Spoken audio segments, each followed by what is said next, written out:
श्रीकांत दादाच्या ऍक्सिडेंटचे CCTV footage मिळाले.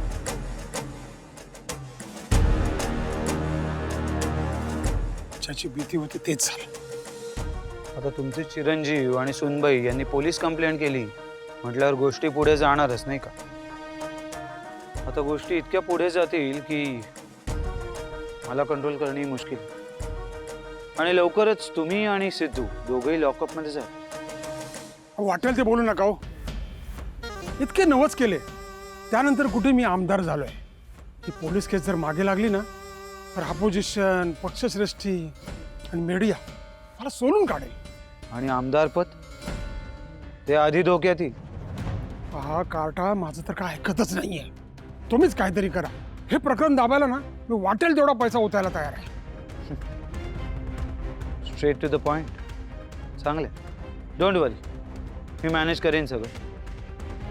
पण इथून पुढे मी जे सांगेन तेच करायचं. काय करायचं?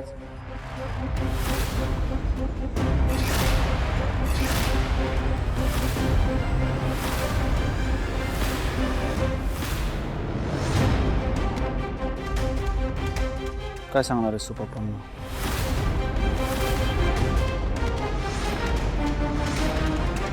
हा माणूस इकडे काय करतोय पप्पा? अरे अरे पण तुम्ही दोघं एवढ्या रात्री कुठे निघालात? अरे मी काय विचारतोय सिद्धू? ते महेशचा कॉल आला होता मला. तो एका अडचणीत आहे तर त्याची मदत करायला आम्ही चाललोय.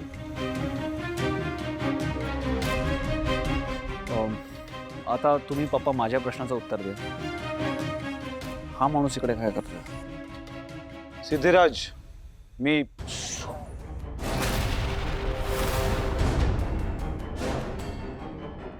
पप्पा मला तुमच्याशी जरा बोलायचं आहे.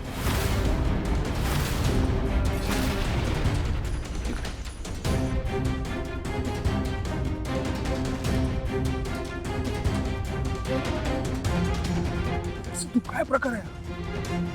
पप्पा तुम्ही या माणसाशी अजिबात संबंध ठेवू नका हे सांगायला बोलवलं तुम्हाला इकडे.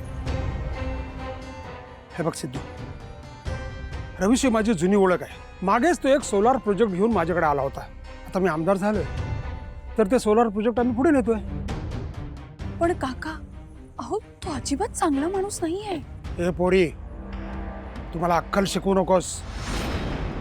अहो पप्पा, मॅडम काही हवेत बोलत नाहीयेत, खरंच सांगतायत ते. तुम्हाला कल्पनाही नाहीये की त्या रवीने भावना मॅडम आणि आनंदीला कुठल्या थराला जाऊन त्रास दिलाय. तो एक नंबरचा बदमाश माणूस आहे. हो काका, आणि तो कुठलंच काम सरळ मार्गाने नाही करत कधी. अच्छा, आता तू सांगणार मला की मी काम कसं करायचं? हे पोरी, तुझ्या वयापेक्षा जास्त वर्ष मी घालवलेत राजकारणात. आता तो माणूस खाजगी आयुष्यात कोणाशी कसा वागेल यावर मी ठरवू शकत नाही त्याच्याशी बिझनेस करायचा की नाही. हे बघा, म्हणून तुम्हाला मी सांगतो, तुम्ही यात पडू नका. आणि आता खरं खरं मला सांगा, तुम्ही दोघं कुठं निघालाय? मला माहित आहे तुम्ही महेशला काय मदत बिदत करायला चाललेलं नाहीये.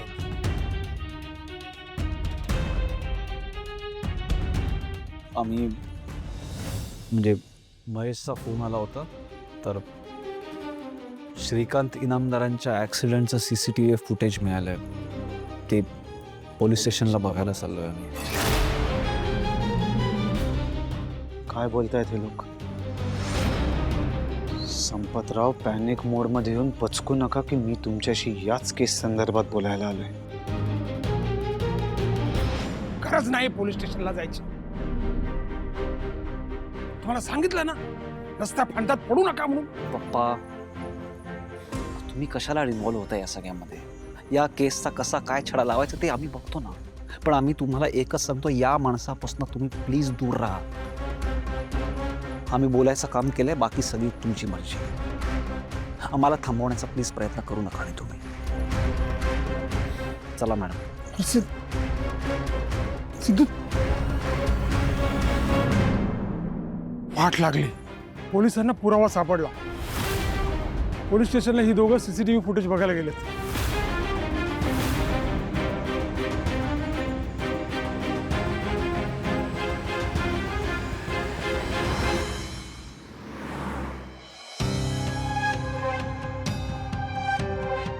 सिद्धिराज, हे सीसीटीव्ही फुटेज या केसमध्ये अगदी महत्वाचा पुरावा ठरणार आहे.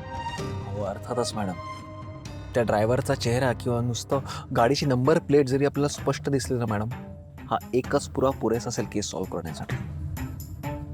खरंच तुम्ही म्हणताय ना तसंच होऊ दे. श्रीकांत सर आणि आनंदींना लवकरात लवकर न्याय मिळायला हवा.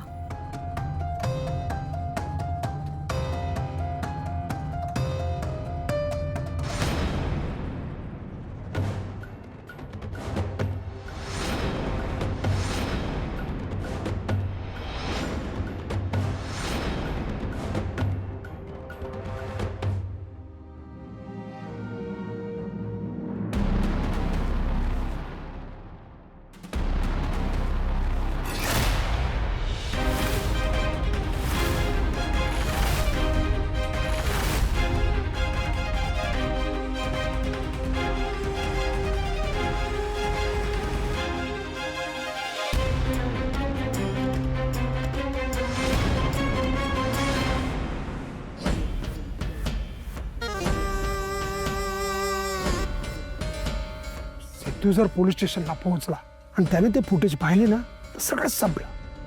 संपतराव रिलॅक्स, शांत व्हा. अहो कसा शांत हो? आणि तुम्ही तरी या परिस्थितीत कशा शांत राहता?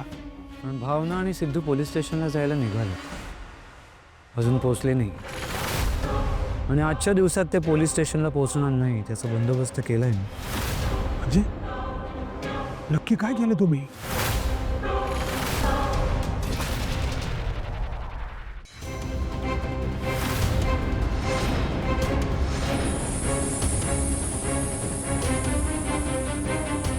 काय झालं? काय माहिती हो? एक मिनिट थांबा. काय आवाज आला?